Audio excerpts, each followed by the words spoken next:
আমার আল্লাহ বলছেন আমি জাহান্নামের একেবারে তলানিতেই মুনাফিকদেরকে জায়গা দেব। একটু বড় করে বলুন নাউজুবিল্লাহ। কত বেশি আল্লাহ তাআলার গজব আসলে এই আয়াত নাজিল করেছেন। তারা মুখে বলছে লা ইলাহা ইল্লাল্লাহ, কিন্তু নবীর মজলিস থেকে বের হয়ে লা ইলাহা ইল্লাল্লাহর বিরোধিতা করছে। মুখে বলছে মুহাম্মদ রাসূলুল্লাহ, নবীর মজলিস ত্যাগ করে গিয়ে নবীর বিরোধিতা করছে। তো যার কারণে আল্লাহ সুবহানাহু ওয়া তাআলা আমার নবী মুস্তাফার সাথে যারা গোস্তাখি করেছে, বেয়াদবি করেছে, তাদেরকে আল্লাহ কখনো কোনো সুযোগ দেন নাই, দিবেও না। قال الله تبارك وتعالى في محكم كتابه المجيد بسم الله الرحمن الرحيم وما آتاكم الرسول فخذوه وما آتاكم الرسول فخذوه وما نهاكم عنه فانتهوا واتقوا الله إن الله شديد العقاب صدق الله مولانا العظيم وبلغنا رسوله النبي الحبيب الكريم ونحن على ذلك من الشاهدين والشاكرين والحمد لله رب العالمين مولاي صل وسلم دائما أبدا على حبيبك خير الخلق كلهم। পবিত্র দরবারে রিসালাতে দুরুদ ও সালামের হাদিয়া পেশ করছি যে নবী মুহতারাম আমাদের সকলের অবগতির জন্য ইরশাদ করেছেন, ইন্নী আসমাউ সালাত আহলে মাহাব্বতি, যখন আমার প্রিয়তম আমার কোন আশিক প্রেমিক আমার প্রতি দুরুদ শরীফ আদায় করে, তখন আমি নবী মুস্তাফা স্বয়ং নিজের কানে তা শুনতে পাই। একটু বড় আওয়াজে বলি না। নবী মুস্তাফা বলছেন, তোমরা যখন প্রেম নিয়ে দুরুদ পড়ো তখন সেটা আমি নিজেই নিজের কানে শুনতে পাই। আর এমনিতে তোমরা যখন দুরুদ পড়ো তখন তোমাদের চেহারা, তোমাদের নামগুলো আমি নবীর দরবারে পেশ করা হয়। মুসান্নিফ আব্দুর রাজ্জাকের মধ্যে হাদিসে পাক আমার প্যারা রাসূল সাল্লাল্লাহু তাআলা আলাইহি ওয়াসাল্লাম ইরশাদ করছেন, ক্বালা রাসূলুল্লাহ, প্রত্যেকে বলি সাল্লাল্লাহু আলাইহি ওয়াসাল্লাম, ইন্নাকুম তুরাদুনা আলাইয়া বিআসমাইকুম ওয়া সিমাইকুম ফাআহসিনুস সালাতা আলাইয়া। নবী মুস্তাফা সাল্লাল্লাহু আলাইহি ওয়াসাল্লাম ইরশাদ করছেন, আয় আমার উম্মতেরা শুনো শুনো, ইন্নাকুম তুরাদুনা আলাইয়া বিআসমাইকুম ওয়া সিমাইকুম, নিশ্চয় তোমাদের চেহারাগুলো, তোমাদের নামগুলো আমি নবীর দরবারে পেশ করা হয়। তো যখন দুরুদ পড়বে, ফাআহসিনুস সালাতা আলাইয়া, যখন তোমরা দুরুদ শরীফ পড়বে, আমি নবীর জিকির করবে, আমি নবীর নাম নেবে, বড় আদবের সাথে আদায় করবে। কারণ তুমি কোন অবস্থায় বসে আমার উপরে কিরূপ মনোভাব আদব নিয়ে দুরুদ পড়ছো, আমি নবীর কাছে সেটা বেখবর নাই, আমি নবীর কাছে সেটা অজানা নয়। আমি তোমাকে চিনি এবং তোমার নামও জানি। একটু বড় করে বলি সুবহানাল্লাহ। তো এমন এক মহান ইবাদতের নাম দুরুদ মুস্তাফা, উম্মত যদি নবীর সাথে সরাসরি যুক্ত হতে চায়, কানেক্ট হতে চায়, তার জন্য সবচেয়ে গুরুত্বপূর্ণ আমল হচ্ছে নবীর দুরুদ শরীফ। যে বান্দা দুরুদ পড়ে, হাজার মাইল দূর হলো মদিনা মুনাওয়ারায় নবী মুস্তাফার মাজারে পাকে, ওই উম্মতের চর্চা, ওই উম্মতের আলোচনা শুরু হয়ে যায়। আমরা নবীর দরবারে নিজেদের কথা আলোচনা হোক, চর্চা হোক, আমাদের কথা, আমাদের নাম উচ্চারিত হোক, এমন আশা মনের মধ্যে রাখি কিনা? কথা বলেন, রাখি কিনা? আমরা নবীর দরবারে আমাদের আলোচনা হোক, আমাদের জন্য আমার প্যারা রাসূল দোয়া করুন, এমন আশা সবার আছে কিনা? সেজন্য আমার নবীকে অন্তরে জায়গা দিতে হবে। আমার মনের ঘরেতে রেখেছি যারে, দো জাহানের বাদশা নবী রে, দো জাহানের বাদশা নবী আমার দয়াল নবী রে, আমার মায়ার নবী রে, আমার দয়াল নবী রে, আমার মায়ার নবী রে, দো জাহানের বাদশা নবী। সবাই একসাথে, দো জাহানের বাদশা নবী, আমার মনের ঘরেতে রেখেছি যারে, আমার মনের ঘরেতে রেখেছি যারে, দো জাহানের বাদশা নবী রে, দো জাহানের বাদশা নবী, আমার দয়াল নবী রে, আমার মায়ার নবী রে, আমার মায়ার নবী রে, দো জাহানের বাদশা নবী কমলি ওয়ালা রে, দো জাহানের বাদশা নবী। মোরা যদি ডানাওয়ালা পাখি হতাম, ওই মদিনা দেখার লাগি উড়ে যেতাম, মোরা যদি ডানাওয়ালা পাখি হতাম, ওই মদিনা দেখার লাগি উড়ে যেতাম, হৃদয় জুড়ে দেখতাম আমি, হৃদয় জুড়ে দেখতাম আমি নয়ন ভরে, দো জাহানের বাদশা নবী। একটু বড় আওয়াজে, দো জাহানের বাদশা নবী, আমার মনের ঘরেতে রেখেছি যারে, আমার রেখেছি যারে, দো জাহানের বাদশা নবী রে, দো জাহানের বাদশা নবী, আমার দয়াল নবী রে, আমার মায়ার নবী রে, আমার মায়ার নবী রে, দো জাহানের বাদশা নবী রে, দো জাহানের বাদশা নবী কমলি ওয়ালা রে। বড় করে বলি মারহাবা। নবী মুস্তাফাকে হৃদয়ে জায়গা দিলে ওই বান্দার অন্তরের পেরেশানি দূর হয়ে যায়, চেহারা নুরানি হয়ে যায়। এ বিশ্বাস আছে কিনা? আমার অন্তরে যদি নবী মুস্তাফার ইশক এবং প্রেম থাকে, আমার ঠোঁটে যদি নবীর জিকির থাকে, আমার আল্লাহর ফয়সালা, আমার হাবিব বলছেন বান্দা উম্মত তোমরা একবার আমার উপরে দুরূদ শরীফ পড়বে, আমার আল্লাহ কমপক্ষে 10 বার তোমাদের উপরে রহমত বর্ষণ করবে। তো যে সারা দিন দুরূদ শরীফ পড়ে, সারা দিন তার উপরে আল্লাহর কি আসে? একটু কথা বলি না, রহমত আসে। তো যার চতুর্দিক রহমতে ঘিরে রাখে তার কোনো মুসিবত আসতে পারে? যার চতুর্দিক রহমত দিয়ে বেষ্টিত হয়ে যায়, ওই বান্দা কোনো মুসিবতের, কোনো সমস্যার, কোনো ধরনের অসুবিধার মুখোমুখি হয় না। অসুবিধা আসার আগে আগে আল্লাহ তাআলা তাকে সেভ করে রাখেন। একটু বড় করে বলি সুবহানাল্লাহ। নাসাই শরীফের হাদিসে পাক এবং মুসলিম শরীফের হাদিসে পাক, আমার প্যারা রাসূল সাল্লাল্লাহু আলাইহি ওয়াসাল্লামের প্রিয় সাহাবী হযরত আমির মুআবিয়া রাদিয়াল্লাহু তাআলা আনহু থেকে হাদিস বর্ণিত, যে হাদিস দ্বয়ের বর্ণনাকারী সম্পূর্ণ সেকা নির্ভরযোগ্য হিসেবে কিতাবের মধ্যে মন্তব্য পাওয়া যায় মুহাদ্দিসিনে কেরামের।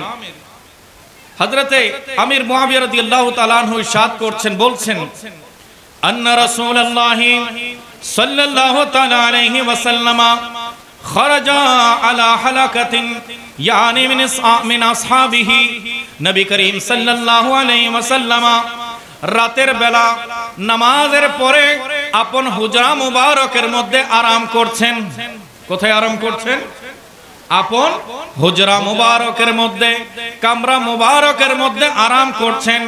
আর এদিকে মসজিদের নববী শরীফের মধ্যে সাহাবায়ে কেরাম গোল করে বসে হালাকা করেছেন, একে অপরের দিকে মুখ করে বসে গোল করে তারা মসজিদের মধ্যে বসে আছেন, আল্লাহর জিকির করছেন, আল্লাহর প্রশংসা করছেন, আল্লাহর দরবারে শুকর আদায় করছেন।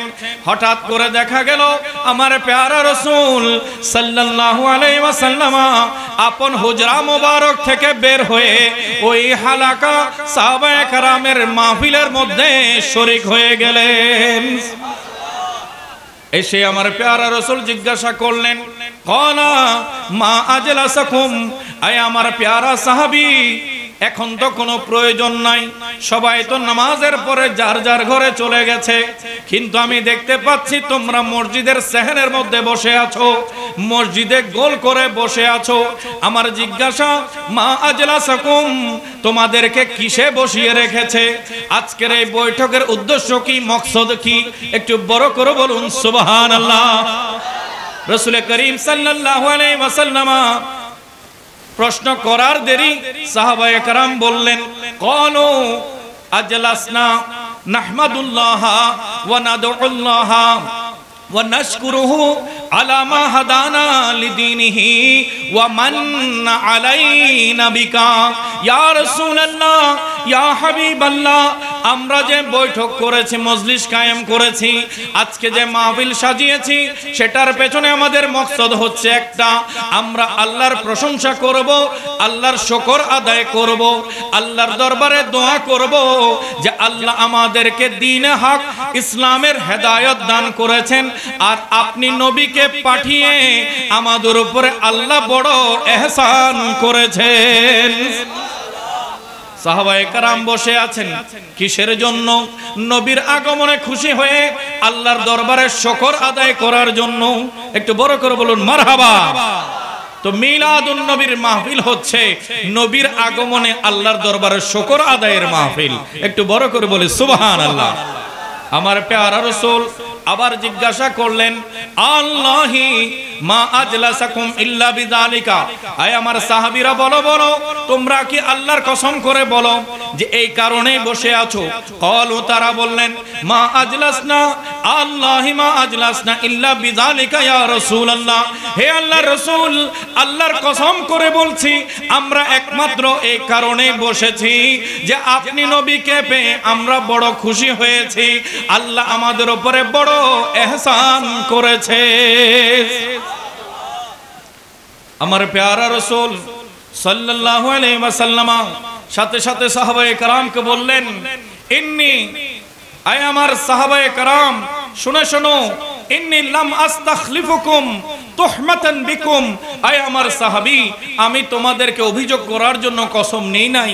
কারণ কথা হচ্ছে মসজিদে নববীতে সওয়াল করছেন রাসূলুল্লাহ আর জবাব দিচ্ছেন নবীর সাহাবায়ে কেরাম। একটু বড় করে বলুন সুবহানাল্লাহ। এই পরিবেশে মিথ্যা হওয়ার কোনো সম্ভাবনা আছে? আমরা আপনারা যখন কাউকে বলি এটা কসম করে বলো, মসজিদে ঢুকে বলো, কোরআন ছুঁয়ে বলো, তখন তার কথার উপর আমার আস্থা নাই, তার কথার উপরে আমার আস্থা নাই, বিশ্বাস নাই। সব বিশ্বাসটা 100% করার জন্য আমরা তাকে বলি আল্লাহর কসম করে বলো, মসজিদে প্রবেশ করে বলো, কোরআন ছুঁয়ে বলো। কারণ আমরা জানি কোন মুসলমান এই তিন জায়গাতে কখনো মিথ্যা বলতে পারে? যে আল্লাহকে বিশ্বাস করে সে আল্লাহর নামে মিথ্যা কসম করতে পারে? যে মিথ্যা কথার উপরে আল্লাহর কসম আনে, আল্লাহর লানত হয় তার উপরে। আল্লাহর কি হয়? লানত হয়। তো একজন মুমিন বান্দা কখনো আল্লাহর উপরে মিথ্যা কথা দিয়ে কসম করতে পারে না। এখন সাহাবায়ে কেরামকে আমার প্যারা রাসূল অভয় দিচ্ছেন, আমার সাহাবী, তোমাদের উপরে আমি কোনো সন্দেহ করি নাই, তোমাদের উপর আমার কোনো ডাউট নাই, আমার কোনো সন্দেহ নাই, তোমরা 100% সঠিক কথা বলেছো, কিন্তু আমি কসম নেয়ার পেছনে অন্য রহস্য আছে। একটু বড় করে বলুন সুবহানাল্লাহ। প্যারা রাসূল সাল্লাল্লাহু আলাইহি ওয়াসাল্লাম বলছেন, ইন্নী লাম আস্তাখলিফুকুম তুহমাতান বিকুম, আয় আমার সাহাবীরা, আমি তোমাদেরকে তুহমত দেওয়ার জন্য, অভিযোগ করার জন্য কসম নিই নাই, বরঞ্চ আমার প্যারা রাসূল সাল্লাল্লাহু আলাইহি ওয়াসাল্লাম বলছেন ইন আন্না জিবরিলা জাআনি জিবরিল। আমার প্যারা রাসূল বলছেন আমি যখন হুজরার মধ্যে আরাম করছিলাম সিদরাতুল মুনতাহা থেকে আল্লাহর হুকুমে আমার কামরার মধ্যে জিবরিল আগমন করেছে। নবী মুস্তাফার দরবারে হুজরা মুবারকে কে এসেছে? বলেন না, কে এসেছে? জিবরিল এসেছে, যিনি হচ্ছেন সাইয়্যিদুল মালায়েকা, সমস্ত ফেরেশতাদের সরদার। একটু বড় করে বলুন সুবহানাল্লাহ। বলছেন জানি জিবরিল, আমার কাছে জিবরিল আসলো, ওয়া আখবারানি, আর সে আমাকে খবর দিল আন্নাল্লাহা ইউবাহি বিকুমুল মালায়েকা, তোমরা যে মসজিদে বসে বসে আমি নবীর আগমনে খুশি হয়ে আল্লাহর শুকর আদায় করছো, এই দৃশ্য এই মজলিসকে নিয়ে আমার আল্লাহ ফেরেশতাদের মজলিসে তোমাদেরকে নিয়ে বড় অহংকার করছে। তাহলে নবীর আগমনের আলোচনা যে মজলিসে হয়, ওই মজলিসের আলোচনা দুনিয়াতে সীমিত থাকে না, আসমানও চলে।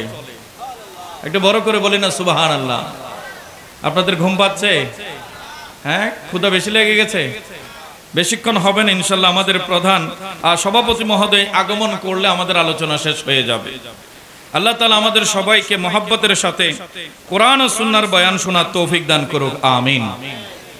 বলছিলাম, যখন নবীর আলোচনা হয়, নবীর জিকির হয়, নবীর মিলাদের চর্চা হয়, ওই মজলিসটা আল্লাহর কাছে এত দামি, দুনিয়াতে বান্দারা ছোট মজলিসে আলোচনা করে, আর ওই বান্দাদেরকে নিয়ে আল্লাহ ফেরেশতাদের বড় মজলিসে আলোচনার সভা তৈরি করেন, বড় মজলিসে তাদের আলোচনা করেন। একটু বড় করে বলি সুবহানাল্লাহ। তা আমার নবীর আগমনে সাহাবায়ে কেরাম খুশি হয়েছেন, আর ওই মাহফিলে প্রধান অতিথি আমার প্যারা রাসূল নিজেই। ওই মজলিসে প্রধান অতিথি নবী মুস্তাফা, আয়োজক ছিলেন সাহাবায়ে কেরাম, আর ওই মজলিস নিয়ে আল্লাহ আরশ আজিমের মধ্যে ফেরেশতাদেরকে নিয়ে মজলিস কায়েম করে, সেখানে ওই মজলিসের শরীক যারা হয়েছে তাদেরকে নিয়ে আল্লাহ বড় গর্ব করছেন, আল্লাহ বড় অহংকার করছেন। দেখো দেখো, আমার মাহবুবকে পেয়ে আমার বান্দারা আমার শুকর আদায় করছে। তা আমরা নবীর আগমনে শুকর আদায় করতে রাজি আছি কিনা? সাহাবায়ে কেরাম শুকর আদায় করেছেন, আমরাও শুকর আদায় করি। তারাও আমার নবীকে পেয়ে খুশি হয়েছেন, আমরাও খুশি হচ্ছি, কারণ আল্লাহর দরবার থেকে আমার প্যারা রাসূল আমার হুজুর এসে গেছেন, আমার হুজুর আগমন করেছেন। একটু বড় করে বলি মারহাবা। হুজুর আ গয়ে হ্যাঁ, হুজুর আ গয়ে হ্যাঁ, হুজুর আ গয়ে হ্যাঁ, হুজুর আ গয়ে হ্যাঁ। সবাই একসাথে বলি হুজুর আ গয়ে হ্যাঁ, হুজুর আ গয়ে হ্যাঁ, হুজুর আ হ্যাঁ, হুজুর আ গয়ে হ্যাঁ। अनोखा निराला फलक के नज़ारों, ज़मीं की बहारों, फलक के नज़ारों, ज़मीं की बहारों, सभी दे मनाओ हुज़ूर आ गए हैं। उठो गम के मारो, चलो बेसहारो, उठो गम के मारो, चलो बेसहारो, खबर ये सुनाओ हुजूर आ गए हैं। बरकर बोले मरहबा। अनोखा निराला वो ज़ीशान आया, वो सारे रसूलों का सुल्तान आया। बड़ा करो बोले मरहबा। অতুলনীয় অপূর্ব সৌন্দর্য চরিত্র মাধুর্য নিয়ে আমার নবী শুভাগমন করেছেন। নবীজির আগেও 1,24,000 পয়গম্বর এসেছেন, কিন্তু আল্লাহ আমার প্যারা রাসূলকে সমস্ত নবীগণের সুলতান বানিয়ে পাঠিয়েছেন। अनोखा निराला वो ज़ीशान आया, वो सारे रसूलों का सुल्तान आया।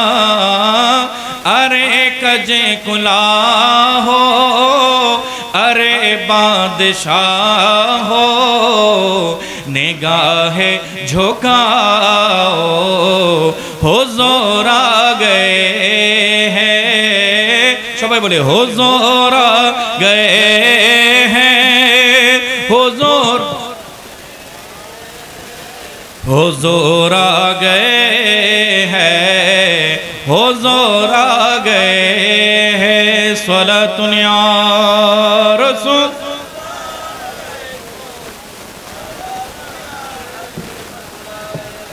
तो नबीर आगमने আল্লাহর হাবিবের সাহাবায়ে কেরাম খুশিতে মসজিদে জশ্নে ঈদে মিলাদের শুকরানা মাহফিল করেছেন। একটু বড় করে বলি সুবহানাল্লাহ। আজ সৈয়দনা মোহাম্মদপুর হযরত আবু বকর সিদ্দিক রাদিয়াল্লাহু তাআলা আনহু জামে মসজিদ পরিচালনা পরিষদ, এলাকাবাসী, প্রবাসী ভাইয়েরা এবং মোহাম্মদপুর সবুজ বাংলা একাত্ম সংঘের ভাইয়েরা বড় খুশনসিব, তারা আমার প্যারা রাসূলের সাহাবায়ে কেরামের সুন্নাতকে জিন্দা করেছেন। নবী মুস্তাফার সাহাবায়ে কেরামের সুন্নাতকে ওনারা জিন্দা করেছেন, যার কারণে আজকে এখানে আল্লাহর রহমতের ফেরেশতাদের নুজুল হচ্ছে, রহমতের ফেরেশতারা অবতীর্ণ হচ্ছে। একটু বড় করে বলি মারহাবা। আমাকে একটি বিষয়বস্তু দেয়া হয়েছে, আকীদায়ে আহলে সুন্নাতের গুরুত্ব এবং সুদখোর ও মুনাফিকের করুণ পরিণতি সম্পর্কে শরীয়তের ফয়সালা। খুব কম সময়ের মধ্যে গুরুত্বপূর্ণ বিষয়ে আপনাদের সাথে আমি কোরআন ও সুন্নাহর বিধানগুলো শেয়ার করার জন্য মনস্থ করেছি। আল্লাহ তাআলা আমাদের সবাইকে শুরু থেকে শেষ পর্যন্ত শোনার, বোঝার, আমল করার তৌফিক নসিব করুক, আমিন। পবিত্র কালামে রহমানিতে আল্লাহ সুবহানাহু ওয়া তাআলা আমাদের দৃষ্টি আকর্ষণ করছেন। বিসমিল্লাহির রহমানির রহিম। ওয়া মা আতাকুমুর রাসূলু ফাখুযুহু। সূরা হাশরের 7 নম্বর আয়াতে পাক আল্লাহ সুবহানাহু ওয়া তাআলা ইরশাদ করছেন, এ দুনিয়ার মানুষেরা, হে মুমিনেরা, শুনো শুনো। ওয়া মা আতাকুমুর রাসূলু ফাখুযুহু। আমার প্যারা রাসূল তোমাদেরকে যা দেন তা নিয়ে নাও। একটু বড় করে বলে সুবহানাল্লাহ। বলছেন কে? কথা বলেন, কে বলছেন? কোরআন কার কথা? আল্লাহর কথা, আল্লাহর কালাম। রব্বুল আলামিন বলছেন, ওয়া মা আতাকুমুর রাসূলু ফাখুযুহু। আমার প্যারা রাসূল তোমাদেরকে যা দেন তোমরা তা নিয়ে নাও, তা ধারণ করো, তা গ্রহণ করো। ওয়া মা নাহাকুম আনহু ফান্তাহু। আর নবী তোমাদেরকে যা থেকে নিষেধ করেন, যা থেকে বারণ করেন, সেগুলো ত্যাগ করো, ছেড়ে দাও। একটু বড় করে বলি সুবহানাল্লাহ। রব্বুল আলামিন বলছেন, আমার মাহবুব যা দেন তা নাও। তাহলে নবীর দেয়ার ক্ষমতা আছে কিনা? কথা বলেন, আছে কিনা?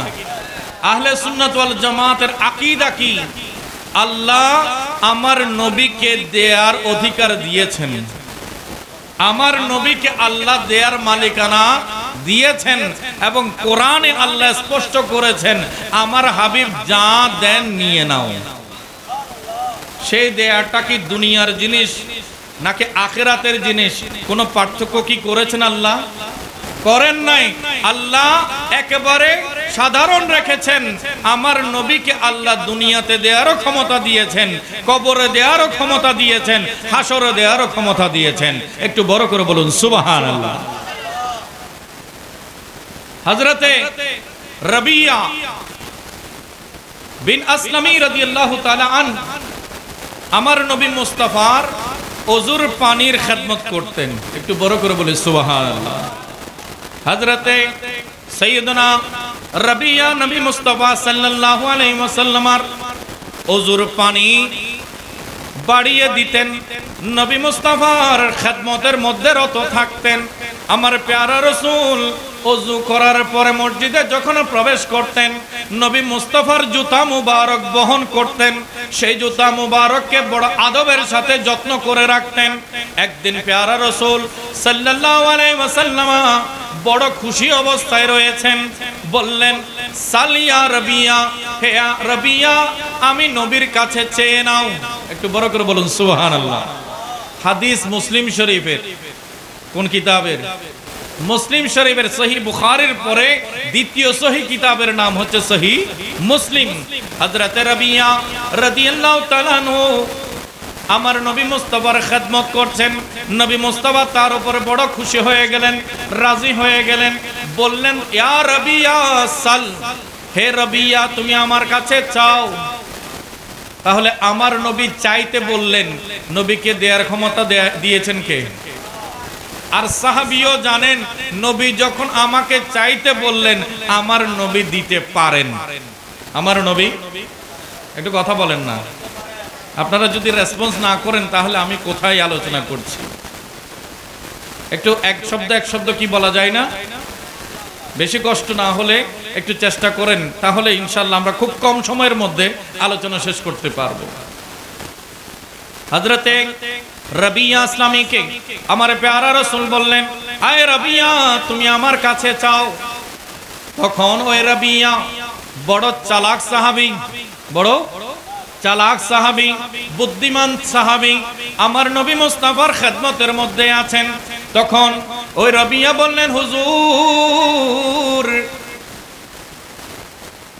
আমি চাই আতলুবু মিনকা মুরাফাকাতাকা ফিল জান্নাহ। একটু বড় করে বলুন সুবহানাল্লাহ। বলছেন হুজুর দুনিয়ার কিছু লাগবে না, আমি দুনিয়াতে আপনার সাথে আছি, আপনার পাশে আছি, এটাই আমার জন্য যথেষ্ট। আমি চেয়ে নিচ্ছি মুরাফাকাতুকা ফিল জান্নাহ, জান্নাতে যখন আপনি নবী থাকবেন ওই জান্নাতুল ফেরদৌসে যেন আমি আপনার খাদেম বনে যেন আপনার পাশে থাকতে পারি। হযরত রাবিয়া আসলামী আমার নবীর কাছে দুনিয়াবি জিনিস নয় আখিরাতের পাওনা চেয়ে নিচ্ছেন। একটু বড় করে বলুন সুবহানাল্লাহ। তো নবী দিতে পারে কিনা? সাহাবীর আকীদা ইমাম মুসলিম বয়ান করছেন হাদিসে পাক, বলছেন রাবিয়া বলল হুজুর আমি আপনার কাছে চাই মুরাফাকাতুকা ফিল জান্নাহ, আপনি আমাকে জান্নাতে আপনি নবীর পাশে জায়গা করে দেবেন, আপনার সান্নিধ্য দান করবেন। একটু বড় করে বলুন সুবহানাল্লাহ। আমার রাসূল বললেন আর কিছু আছে? আরো কিছু চাওয়ার থাকলে চেয়ে নাও, আর কিছু চাওয়ার থাকলে চেয়ে নাও। রাবিয়া বললেন হুজুর আর কিছু লাগবে না, দুনিয়াতে আপনার পাশে আছি, হাসরে আপনার পাশে থাকবো, জান্নাতে আপনার পাশে থাকবো, এটা মঞ্জুর হয়ে গেলেই যথেষ্ট হয়ে যাবে। একটু বড় করে বলুন সুবহানাল্লাহ। আমার প্যারা রাসূল সাথে সাথে সুসংবাদ দিলেন, আয় রাবিয়া মন ছোট করিও না, আল্লাহ তোমার দোয়া আমি নবীর দরবারের এই দরখাস্ত কবুল করেছেন। তাহলে নবীকে দেয়ার ক্ষমতা দিয়েছেন কে? সহিহ বুখারী শরীফের প্রত্যেক পারায় পারায় এই হাদিস রিপিট হচ্ছে। আমার প্যারা রাসূল বলছেন আল্লাহু ইউতি ওয়া আনা কাসিমুন, আল্লাহ আমাকে মালিক বানিয়েছেন আর আমি উম্মতের মাঝে বন্টনকারী হয়ে আছি। আমার উম্মতের যখন যেটা প্রয়োজন আমি সেটা উম্মতকে দিতে পারি, দিয়ে দিচ্ছি, বন্টন করছি। এই ক্ষমতা আল্লাহ আমি নবীর হাতে দান করেছেন। একটু বড় করে বলুন সুবহানাল্লাহ। সালাতুন ইয়া রাসূলুল্লাহ, সালামুন ইয়া चैनो आता है मेरे दिल को तमाम, नाम लेते ही तुम्हारा या नबी, सलातुन या रसूल अल्लाह।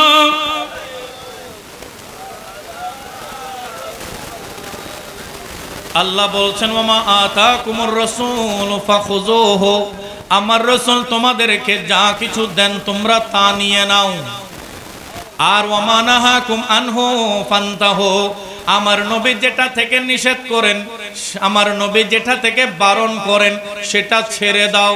তাহলে কি বোঝা গেল? যেটাতে নবী রাজি সেটাতে, কথা বলেন, যেটাতে নবী রাজি সেটাতে আল্লাহ রাজি, যেটাতে নবী নারাজ সেটাতে আল্লাহ নারাজ। আমার নবীর রাজি হওয়া, নবীকে রাজি করতে পারা মানে আল্লাহকে রাজি করতে পারা, আর নবীকে নারাজ করা মানে আল্লাহকে নারাজ করা। তো বান্দার জীবনে বান্দা যদি ক্ষমা পেতে চায়, আল্লাহর দরবারে মকবুল হতে চায়, আল্লাহর সান্নিধ্যে যদি যেতে চায়, আল্লাহর নৈকট্য যদি হাসিল করতে চায়, তাহলে তার জন্য আউয়াল নম্বরের ওজিফা হচ্ছে আমার নবীর হয়ে যাওয়া। আমার নবীর হলে তখন সে কার হবে? আল্লাহর হবে। একটু বড় করে বলি মারহাবা। প্যারা হাজরিন, রাসূল আরবি সাল্লাল্লাহু আলাইহি ওয়াসাল্লাম আমাদেরকে যে 30 পারা কোরআন দিয়েছেন, এই কোরআন কার কিতাব? কথা বলি কার কিতাব? আল্লাহর কিতাব। আর আল্লাহ এই কোরআন শুনিয়েছেন, কোরআন পৌঁছিয়েছেন কার জুবানের মাধ্যমে? নবীর জুবানের মাধ্যমে। কার জুবানের মাধ্যমে? নবীর জুবানের মাধ্যমে। এখন কিছু মানুষ আছে যারা কোরআনকে বিশ্বাস করে আবার হাদিসকে অস্বীকার করে। কোরআন বিশ্বাস করে আবার হাদিসকে অস্বীকার করে, বলে যা কিছু বলবেন কোরআন থেকে বলুন, হাদিস থেকে মানবো না। একটু বড় করে বলুন নাউজুবিল্লাহ। কোরআন আল্লাহর কালাম, হাদিস রাসূলের কালাম। কালাম দুইটা, কিন্তু বের হওয়ার স্থান কয়টা? কোরআনও বের হয়েছে নবীর জুবান দিয়ে, হাদিসও বের হয়েছে নবীর জুবান দিয়ে। তো আল্লাহর রাসূলের জুবান দিয়ে বের হওয়া কোরআনকে কেউ স্বীকার করলো, আর নবীর জুবানে বের হওয়া হাদিসকে কেউ অস্বীকার করলো, সে কি আদৌ কোরআন বিশ্বাস করেছে? কোরআন কি বলছে? আমার প্যারা রাসূলের কালামকে, নবীর জুবানের ভাষাকে, নবীর বক্তব্যকে হালকা মনে করিও না। আমার আল্লাহ সূরা তাহার মধ্যে স্পষ্ট করে দিয়ে বলছেন, ওয়ামা ইয়ানতিকু আনিল হাওয়া ইন হুয়া ইল্লা ওয়াহয়ুন ইউহা। আই দুনিয়ার মানুষেরা শোনো শোনো, আমার মাহবুবের জুবান থেকে যে কথা বের হয়, ওয়ামা ইয়ানতিকু আনিল হাওয়া, তিনি মনের ইচ্ছায়, প্রবৃত্তির ইচ্ছায়, হাওয়ায়ে নফস থেকে কোনো কথা বলেন না। নবী কোনো বানিয়ে কথা বলেন না। আমার আল্লাহ বলছেন, ওয়ামা ইয়ানতিকু আনিল হাওয়া ইন হুয়া ইল্লা ওয়াহয়ুন ইউহা। আমার নবীর জুবান দিয়ে যত শব্দই বের হয়েছে, যতই কালাম বের হয়েছে, আমি আল্লাহ বলছি সবগুলো আমি আল্লাহর ওহী বের হয়েছে। তাহলে নবীর জুবানের প্রত্যেকটা কথাই ওহীয়ে খোদা। একটু বড় করে বলি সুবহানাল্লাহ। কোরআনকে যে মানবে, সে যদি হাদিসকে অস্বীকার করে তাহলে কোরআন মানা হবে না। কারণ কোরআনের বাস্তবতা কি, কোরআনের চিরন্তনতা কি, কোরআনের প্র্যাকটিক্যাল কি? আম্মাজান আয়েশা সিদ্দিকা বলছেন, কানা খুলুকুল কোরআন। তোমরা কোরআনে যা পড়েছো সেটার বাস্তবতা হচ্ছে আমার প্যারা রাসূল। তো কেউ যদি কোরআন পড়েছো, কিন্তু কেউ যদি কোরআন দেখতে চাও, কোরআন একটু কথা বলে না, কোরআন দেখতে চাও, তাহলে তার জন্য অ্যাড্রেস হচ্ছে তুমি রাসূলুল্লাহকে দেখো। রাসূলুল্লাহ হচ্ছে প্র্যাকটিক্যাল কোরআন, বাস্তব কোরআন। একটু বড় করে বলি মারহাবা। রাসূলকে বাদ দিয়ে কোরআন বোঝার কোনো সুযোগ। নিসবতে মুস্তাফা ভি বড়ি চীজ হ্যায়, निस्बते मुस्तफा भी बड़ी चीज है, जिसकी निस्बत नहीं उसकी बख्शिश नहीं। खुद खुदा ने नबी से ये फरमा दिया, जो तुम्हारा नहीं वो हमारा नहीं। बरकत बोले मरहबा। निस्बते मुस्तफा भी बड़ी चीज है, নবীর সাথে নিসবত হওয়া এটা বড় খুশনসিবের ব্যাপার। जिसकी निस्बत नहीं उसकी बख्शिश नहीं, যার নবীর সাথে সম্পর্ক নাই আল্লাহর দরবারে তার কোনো ক্ষমাও নাই। কেন? खुद खुदा ने नबी से फरमा दिया जो तुम्हारा नहीं वो हमारा नहीं। स्वयं আল্লাহ তাআলা আমার নবীর মাধ্যমে গোটা বিশ্ববাসীকে জানিয়ে দিয়েছে, হাবিব যে আপনার হবে না সে আমারও হতে পারবে না। তাহলে কেউ যদি চায় আমি আল্লাহওয়ালা হব, তাকে আগে নবীওয়ালা হতে হবে। আগে কি হতে হবে? নবীওয়ালা হতে হবে। আহলে সুন্নাত ওয়াল জামাতের আকীদা কি? আল্লাহ পর্যন্ত পৌঁছবে, বান্দার টার্গেট, বান্দার গন্তব্য আল্লাহ পর্যন্ত যাওয়া, কিন্তু যাওয়ার পথে আমার নবীর ওসিলা লাগবে। যাওয়ার পথে আমার নবীর ওসিলা লাগবে। নবীকে বাদ দিয়ে সরাসরি ডাইরেক্ট আল্লাহ পর্যন্ত যাওয়ার কোনো সুযোগ নাই। বিপরীত থেকে প্রশ্ন করতে পারে যে আল্লাহ কি ডাইরেক্ট দিতে পারে না? আল্লাহ ডাইরেক্ট কি দিতে পারে না? আমরা বলি আল্লাহ ডাইরেক্ট দিতে পারে, কিন্তু ডাইরেক্ট নেয়ার যোগ্যতা তোমার কাছে নাই। সূরা শুরার আয়াতে পাক আল্লাহ সুবহানাহু ওয়া তাআলা ইরশাদ করছেন, ওয়ামা কানা লিবাশারিন আইয়ুকাল্লিমাহুল্লাহ, এমন কোন মানুষ নাই যার এই যোগ্যতা আছে আইয়ুকাল্লিমাহুল্লাহ, যে আল্লাহ তার সাথে কথা বলবেন। এমন কোন মানুষ নাই। কে বলছেন? আল্লাহ বলছেন ওয়ামা কানা লিবাশারিন আইয়ুকাল্লিমাহুল্লাহ, এমন কোন মানুষ নাই যার সাথে আল্লাহ কথা বলবে ইল্লা ওয়াহিয়ান, আমার আল্লাহ কথা বলেন ওহির মাধ্যমে। কিসের মাধ্যমে? ওহির মাধ্যমে। ওহি মানে সরাসরি, মাঝখানে কোনো ফেরেশতা নাই। আল্লাহ এবং নবী, একটু বড় করে বলি সুবহানাল্লাহ। আল্লাহ এবং নবী, আমার প্যারা রাসূল সাল্লাল্লাহু আলাইহি ওয়াসাল্লাম দুনিয়া থেকে সফর করে মসজিদে হারাম থেকে মসজিদে আকসা, এরপরে আসমানে জগতে সফর করেছেন সিদরাতুল মুনতাহা, এরপরে আল্লাহ তাআলার সাথে দেখা করেছেন লামাকানে। কোথায়? লামাকানে। সেখানে যখন দেখা হয়েছে ফাআওহা ইলা আবদিহি মা আওহা, পবিত্র কোরআনের সূরা নাজমের মধ্যে রব্বুল আলামিন ইরশাদ করেছেন ফাআওহা ইলা আবদিহি মা আওহা, তিনি তার প্যারা বান্দা প্যারা রাসূলের প্রতি যা যা ওহী করার ছিল সরাসরি ওহী করেছেন। তাহলে কোনো হেজাব ছাড়া, কোনো ফেরেশতা ছাড়া সরাসরি আল্লাহর সাথে কথা বলা, এই যোগ্যতা আল্লাহ দিয়েছেন শুধু নবীকে।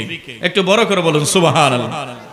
এরপরে দ্বিতীয় অপশন আও মিন ওয়ারাই হিজাব, আল্লাহ বলছেন আমি কথা বলি বান্দার সাথে মিন ওয়ারাই হিজাবিন, পর্দার আড়াল থেকে।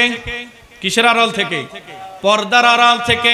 আল্লাহ তাআলার রহমতের ফেরেশতা, রহমতের চাদর, আল্লাহর নূরানি চাদরগুলো তুরে সাইনার মধ্যে আছে, আর পর্দার অপর প্রান্ত থেকে মুসা কালিমুল্লাহ আল্লাহর সাথে কথা বলছে। বড় করে বলে সুবহানাল্লাহ। মুসা আলাইহিস সালাম আল্লাহর সাথে কথা বলতেন, সরাসরি নয়। মাঝখানে কি ছিল? একটু কথা বলে না, কি ছিল? পর্দা ছিল। মুসা আলাইহিস সালাম চেয়েছিলেন, আয় আল্লাহ তুমি আমার সাথে কথা বলো, আমি তোমার সাথে কথা বলি।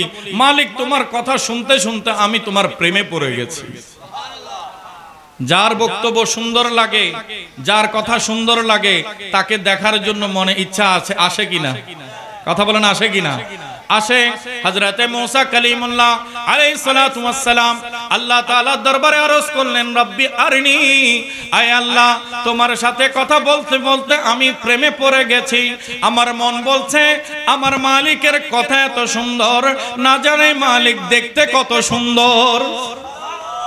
আমার মালিক এত সুন্দর, ওই মালিক জানি না দেখতে কত সুন্দর। আল্লাহর দরবারে নবী দোয়া করলেন, রব্বি আরিনি, আয় আল্লাহ তুমি আমাকে দেখা দাও। একটু বড় করে বলুন সুবহানাল্লাহ। আল্লাহ বললেন লান তারানি, আয় মুসা তুমি আমাকে কখনো দেখবে না। কিন্তু তারপরও প্রেমের আবদার। যখন ভালোবাসা গভীর হয়ে যায় তখন আবেদন তত বাড়তে থাকে আল্লাহর দরবারে। হযরতে মুসা কালিমুল্লাহ বললেন, না না, আমার মনকে আমি সান্ত্বনা দিতে পারছি না, আমার অস্থিরতা কাটবে না, মালিক আমি তোমাকে দেখবই দেখব। একটু বড় করে বলুন সুবহানাল্লাহ। হযরতে মুসা কালিমুল্লাহ আলাইহিস সালাতু ওয়াস সালাম আল্লাহর দরবারে ফরিয়াদ করলেন। আল্লাহ বললেন, ঠিক আছে, যখন বেশি আবেদন করছো আগে পরীক্ষা দাও, আমি আল্লাহ ফোকাস দেব, তাজাল্লি দেব। যদি তাজাল্লি তুমি সহ্য করতে পারো তারপরে দেখবে কিনা সেটার ফয়সালা হবে, আগে তোমার যোগ্যতা আছে কিনা সেটার ফয়সালা হয়ে যাক। একটু বড় করে বলি সুবহানাল্লাহ। সালাতুন ইয়া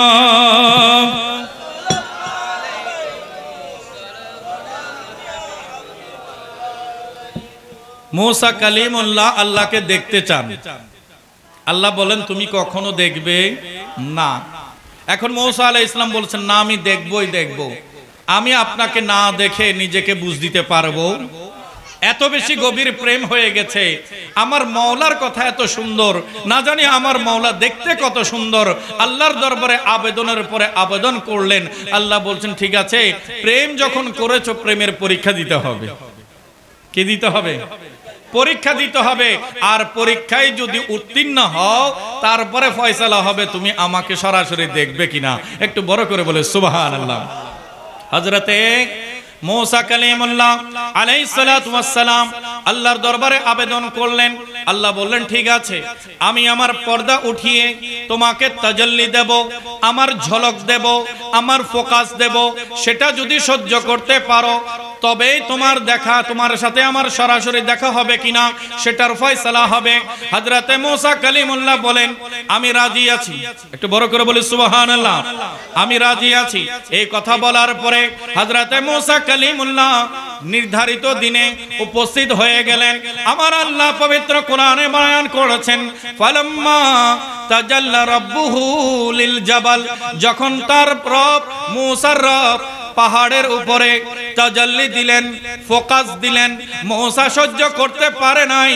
আল্লাহ নিজে বলছেন, ওয়া খাররা মুসা সাইকা, আমার মুসা বেহুশ হয়ে পড়ে গেছে। চেয়েছিলেন আল্লাহর নূর দেখবে, কিন্তু ঝলকেই বেহুশ হয়ে পড়ে গেছে। কিন্তু আমার প্যারা রাসূলকে আল্লাহ লামকানের দুলা বানিয়ে নিয়ে গেছেন। সেখানে গিয়ে আমার নবী আল্লাহর সাথে সরাসরি দেখা করেছেন।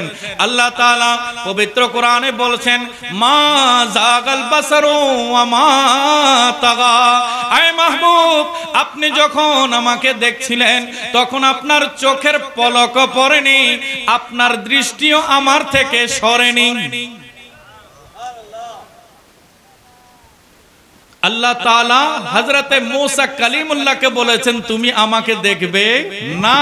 নবী মুস্তাফা আবেদন না করতেও আল্লাহ আমার নবীকে দিদার দিয়ে মহা মর্যাদাবান করে তুলেছেন। একটু বড় করে বলুন সুবহানাল্লাহ। তোর पर कहा रब ने, তোর पर कहा रब ने लंतरानी मूसा। बरकर बोले मरहबा। तोर पर कहा रब ने लंतरानी मूसा, लेकिन मेरे आका को, लेकिन मेरे आका को रब ने अर्श पर बुलाया है, जिसका कोई सानी नहीं, वो नबी हमारा है, वो नबी। एक बड़ा आवाज है, जिसका कोई सानी नहीं, वो नबी हमारा है। मुस्तफा की अज़मतें का, मुस्तफा की अज़मतें का हद है ना किनारा है। मूसा कलीमुल्लाह अल्लाह के देखते चाइलेन। अल्लाह बोले, लन तरानी मूसा, तुम्हें आमाके देखबे ना। आमार नबी के मेराजेर दुला बानिये सरासरि अल्लाह दीदार दान करेছেন। अल्लाह ताआला बोलছেন, ওয়ামা কানা লিবাশারিন আইয়ুকাল্লিমাহুল্লাহ, এমন কোন বান্দা নাই যার সাথে আল্লাহ কথা বলবেন। আল্লাহ তিন পদ্ধতিতে কথা বলেন। কয় পদ্ধতিতে? তিন পদ্ধতিতে। এক নম্বরে আল্লাহ বলছেন মিন ওয়াহিন, আল্লাহ ওহীর মাধ্যমে কথা বলেন। দুই নম্বরে বলছেন মিন ওয়ারাই হিজাবিন, আল্লাহ হিজাবের আড়াল থেকে, পর্দার আড়াল থেকে কথা বলেন। তো যার সাথে পর্দার আড়াল থেকে কথা বলেছেন তিনি সাধারণ বান্দা নন, তিনিও নবী। তিনিও কি? নবী। সরাসরি কথা বলেছেন তিনিও নবী, পর্দার আড়াল থেকে কথা বলেছেন তিনিও নবী। এরপরে তিন নম্বর ইরশাদ, তিন নম্বর অপশন, আল্লাহ বলছেন আও ইউরসিলা ইলাইহি রাসূলান, ওই বান্দার কাছে আল্লাহর একজন বিশেষ স্পেশাল ফেরেশতা পাঠিয়ে আল্লাহ ওহী প্রেরণ করে তার সাথে আল্লাহ কথা বলে। এখন সাধারণ বান্দার কাছে কি ফেরেশতা আসে? ফেরেশতা কি ওহী নিয়ে সাধারণ বান্দার কাছে আসে? তো ফেরেশতা যার কাছে ওহী নিয়ে আসে তিনিও কি? কথা বলেন না, তিনিও কি? এগুলো তো বেসিক নলেজ আমাদের সবার জানতে হবে। আল্লাহর কালাম নিয়ে ফেরেশতা যার কাছে আসে তিনিও কি? নবী। তো আল্লাহ সরাসরি যার সাথে কথা বলে তিনিও নবী, পর্দার আড়াল থেকে কথা বললে তিনিও নবী, আর ফেরেশতা পাঠিয়ে ওহীর মাধ্যমে কথা বললে তিনিও নবী। তো আল্লাহ বান্দার সাথে কথা বলার অপশন কয়টা? পদ্ধতি কয়টা? তিনটা। ওই তিনটাই আল্লাহ নবীদের জন্য খাস করে ফেলেছেন। নবীদের জন্য খাস করে ফেলেছেন। এখানে সাধারণ বান্দা প্রবেশ করার কোনো সুযোগ আল্লাহ দিতে পারেন, কিন্তু নেয়ার মতো যোগ্যতা সাধারণের কাছে নাই। আল্লাহ দেন কাকে? আল্লাহ দেন নবীকে, আর নবী দেন উম্মতকে। একটু বড় করে বলে সুবহানাল্লাহ। আল্লাহ দেন নবীকে, আর নবী দেন কাকে? উম্মতকে। এটাই হচ্ছে আহলে সুন্নাত ওয়াল জামাতের আকীদা। একটু বড় করে বলে মারহাবা। প্যারা হাজরিন, আগে আগে আকীদা বিশুদ্ধ থাকতে হবে। আমল, নামাজ, রোজা, হজ, যাকাত, সাদকা, খায়রাত, এগুলো সব আমল। আকীদা হচ্ছে ঈমান। আকীদা হচ্ছে ঈমান। হাদিসে পাকে আমার প্যারা রাসূল ইরশাদ করেছেন, সহিহ বুখারী শরীফের কিতাবুল ঈমানের মধ্যে হাদিসে পাক, সহিহ মুসলিমের মধ্যে একই হাদিসে পাক বারবার কোট হয়েছে। আমার প্যারা রাসূল বলছেন বুনিয়াল ইসলামু আলা খামসিন, ইসলামের পিলার হচ্ছে পাঁচটি। ইসলামের ভিত্তি কয়টি? পাঁচটি। এক নম্বরে ঈমান, এক নম্বরে ঈমান, তারপরে সালাত নামাজ, তারপরে যাকাত, তারপরে রোজা, তারপরে হজ। এই পাঁচ পিলারে ইসলাম। একটু বড় করে বলুন সুবহানাল্লাহ। এই পাঁচ পিলারের মধ্যে একটা যদি না থাকে ওই দালান কি টিকে থাকবে নাকি নড়বড় হয়ে যাবে? দুর্বল হয়ে যাবে। এই খুঁটিগুলো অবশ্যই লাগবে। কিন্তু সেখানে এমন একটা গুরুত্বপূর্ণ বিষয় আল্লাহর হাবিব বয়ান করেছেন। এক নম্বরে শাহাদাতু আল্লা ইলাহা ইল্লাল্লাহ ওয়া আন্না মুহাম্মাদান আবদুহু ওয়া রাসূলুহু। এক নম্বরে বলেছেন এই সাক্ষ্য দিবে যে আল্লাহ ছাড়া কোনো মাবুদ নাই, আর হযরতে মুহাম্মদ মুস্তাফা সাল্লাল্লাহু আলাইহি ওয়াসাল্লাম আল্লাহর প্যারা রাসূল, আল্লাহর প্যারা বান্দা। একটু বড় করে বলুন সুবহানাল্লাহ। হাতের আঙ্গুল কয়টি? পাঁচটি আঙ্গুল দেখা যাচ্ছে। এখানে কল্পনা করেন বৃদ্ধাঙ্গুলিকে আমরা প্রথমে ঈমান। এক নম্বর পিলার কি? ঈমান। ঈমানের মধ্যে আল্লাহর কথাও আছে, রাসূলের কথাও। কলেমার মধ্যে আল্লাহর কথাও আছে, রাসূলের কথাও আছে। দুই নম্বরে নামাজ, তিন নম্বরে যাকাত, চার নম্বরে রোজা, আর পাঁচ নম্বরে কি? হজ। একটা ইবাদতকে আরেকটা ইবাদতের আঙ্গুলের মধ্যে মাঝখানে আপনি টাচ করতে পারবেন? আপনি এটার প্যাড দিয়ে এটার প্যাডকে টাচ করতে পারবেন? পেছন দিক থেকে করা যাবে, কিন্তু সামনের দিক থেকে আপনার এক আঙ্গুল দিয়ে আরেক আঙ্গুলকে আপনি টাচ করতে পারবেন না। মানে কি? এক ইবাদতকে আরেক ইবাদতের মধ্যে প্রবেশ করানো যাবে না। প্রত্যেকটা আলাদা আলাদা ইবাদত। একটু বড় করে বলি সুবহানাল্লাহ। তবে সব ইবাদতের মধ্যে এটার টাচ লাগবে, ঈমানের টাচ লাগবে, আপনি নামাজ পড়বেন ঈমানের টাচ লাগবে, রোজা রাখবেন ঈমানের টাচ লাগবে, যাকাত দিবেন ঈমানের টাচ লাগবে, হজ করবেন ঈমানের টাচ লাগবে।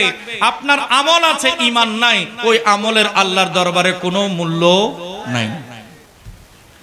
আপনার আমল আছে কিন্তু কি নাই? ঈমান নাই, ওই আমলের আল্লাহর দরবারে কোনো মূল্য নাই। এক নম্বরে আপনার আমল ঠিক করতে হওয়ার আগে আপনাকে আকীদা ঠিক করতে হবে। একটু বড় করে বলে সুবহানাল্লাহ। প্যারা হাজরিন, কত বড় গুরুত্বপূর্ণ জিনিস দেখেন। সহিহ বুখারী শরীফের হাদিসে পাক আমার প্যারা রাসূল ইয়ামানের মধ্যে হযরতে মুআজ ইবনে জাবাল রাদিয়াল্লাহু তাআলা আনহুকে প্রেরণ করছেন গভর্নর হিসেবে। একটু বড় করে বলি সুবহানাল্লাহ।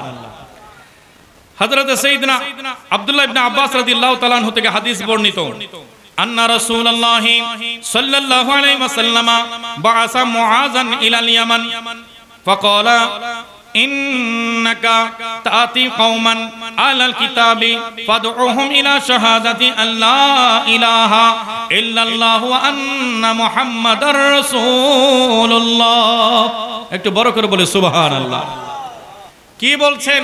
হযরত মুআজ ইবনে জাবালকে আমার প্যারা রাসূল বলছেন, তুমি এমন এক সম্প্রদায়ের কাছে যাবে যারা আহলে কিতাব। যারা কি? আহলে কিতাব। ইতিপূর্বে আল্লাহ সম্পর্কে তারা জানে, অবগতি আছে, তারা আহলে কিতাব। তাদের কাছে যখন যাবে প্রথম কাজ হচ্ছে তাদেরকে তুমি ডাকবে লা ইলাহা ইল্লাল্লাহ ওয়া আন্না মুহাম্মাদার রাসূলুল্লাহ। এই কলেমার দাওয়াত দেবে। যদি কলেমা মানে তারপরে বাকি কথাগুলো বলবে। একটু বড় করে বলুন সুবহানাল্লাহ। এখানে কি বলা হয়েছে? পবিত্র কোরআনে আল্লাহ সুবহানাহু ওয়া তাআলা ইরশাদ করেছেন, বিসমিল্লাহির রহমানির রহিম, ইয়া আইয়ুহান নাস ক্বাদ জাআকুম বুরহানুম মির রাব্বিকুম। হে মানুষেরা শুনো শুনো, তোমাদের কাছে আল্লাহর পক্ষ থেকে এক মহান দলিল শুভাগমন করেছেন। আল্লাহর পক্ষ থেকে কি এসেছে? দলিল এসেছে। একটু কথা বলেন, কি এসেছে? দলিল এসেছে। তো যখন বান্দা কোনো কিছু দাবি করে তখন ওই দাবিটা অপরজন মানবে কখন? যখন সেখানে সে দলিল দেখাবে। কেউ যদি বলে এই জায়গা আমার, এই জায়গা আমাদের গোষ্ঠীর, এই জায়গা আমার দাদার, এই জায়গা আমার নানির, এই জায়গা আমার দাদির, এইভাবে করে যখন দাবি করবে তখন লোকে বলবে আগে কিনে আসো, কিনে আসো দলিল। কেউ দাবি করার সাথে সাথে তার দাবি প্রতিষ্ঠা হয়ে যায় না। ওই দাবি প্রতিষ্ঠা করার জন্য কি লাগে? দলিল লাগে। আমার আল্লাহ যে দ্বীন হক ইসলাম আমাদেরকে দিয়েছেন, ওই ইসলামের দাবি কি? ইসলামের দাবি হচ্ছে লা ইলাহা ইল্লাল্লাহ। লা ইলাহা ইল্লাল্লাহ। বান্দা ইবাদত করলে শুধু কার করবে? আপনারা কথা বুঝতেছেন না আমার? একটু উত্তর দিলে অসুবিধা কি হচ্ছে? একটু একটু কথা বলেন না। লা ইলাহা ইল্লাল্লাহ। ইসলামের দাবি কি? লা ইলাহা ইল্লাল্লাহ।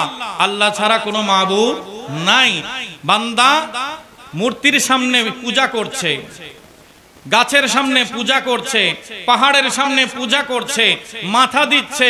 নবী মুস্তাফা বলছেন না না, এদিক সেদিক হাজার জায়গায় মাথা দেয়া যাবে না। মাথা যদি দিতে হয় কার সামনে দেবে? আল্লাহর কাছে দেবে, আল্লাহর জন্য দেবে। এখানে কোন গায়রুল্লাহর জন্য, আল্লাহ ছাড়া অন্য কারো জন্য মাথা নোয়ানো যাবে না। তাহলে ইসলামের দাবি কি? লা ইলাহা ইল্লাল্লাহ। আল্লাহ ছাড়া কোনো মাবুদ নাই। দলিল কি? আল্লাহ বলছেন ক্বাদ জাআকুম বুরহানুম মির রাব্বিকুম। তোমাদের কাছে আল্লাহর পক্ষ থেকে মহান দলিল এসে গেছে।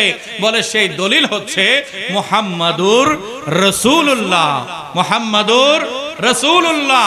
দাবি হচ্ছে লা ইলাহা ইল্লাল্লাহ। আর দলিল কি? মুহাম্মাদুর রাসূলুল্লাহ। তো দাবি প্রতিষ্ঠার জন্য আগে দলিলকে মানতে হবে। আগে কাকে মানতে হবে? দলিলকে মানতে হবে। তাই আল্লাহর উপরে ঈমান আনার আগে বান্দাকে নবীর উপরে ঈমান আনতে হবে। এটা হচ্ছে আহলে সুন্নাত ওয়াল জামাতের চূড়ান্ত আকীদা। একটু বড় করে বলি সুবহানাল্লাহ। সালাতুন ইয়া রাসূলুল্লাহ, সালামুন ইয়া আমার প্যারা রাসূল মুআয ইবনে জাবাল রাদিয়াল্লাহু তাআলা আনহুকে বললেন, তুমি তাদেরকে গিয়ে আগে আকীদার দাওয়াত দেবে, যে মেনে নাও লা ইলাহা ইল্লাল্লাহ, আল্লাহ ছাড়া কোনো মাবুদ নাই।